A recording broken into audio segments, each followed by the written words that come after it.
சென்னையில் அம்மா உணவகத்தை ஆய்வு செய்த முதலமைச்சர் மு.க.ஸ்டாலின் பொதுமக்களுக்கு சுவையான மற்றும் தரமான உணவு வழங்குமாறு அறிவுறுத்தினார்.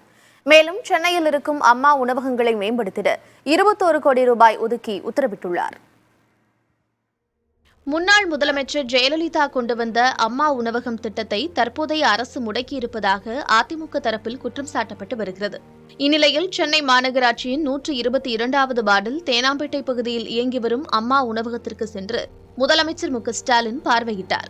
உணவகம் செயல்படும் முறை, பொதுமக்களுக்கு வழங்கப்படும் உணவின் தரம் ஆகியவற்றை சோதனை செய்ததோடு உணவருந்த சென்ற பயனாளிகளிடமும் அவர் உரையாடினார்.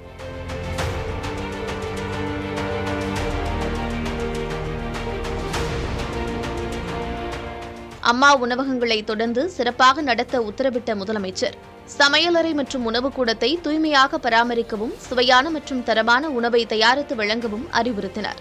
ஆய்வின்போது பல்வேறு அம்மா உணவகங்களில் பாத்திரங்கள் மற்றும் சமையல் கருவிகள் பழுதடைந்து இருப்பதாக முதலமைச்சரிடம் தெரிவிக்கப்பட்டது.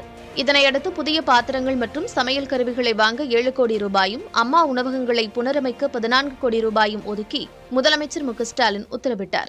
மேலும் தங்கள் பகுதிகளில் இருக்கும் அம்மா உணவகங்களுக்கு அவ்வப்போது நேரில் சென்று ஆய்வு செய்ய வேண்டும் என்றும், தேவையான உதவிகளை செய்து தர வேண்டும் என்றும் அமைச்சர்கள், சட்டப்பேரவை உறுப்பினர்கள் மற்றும் உள்ளாட்சி பிரதிநிதிகளுக்கு முதலமைச்சர் அறிவுறுத்தல்களை வழங்கியுள்ளார்.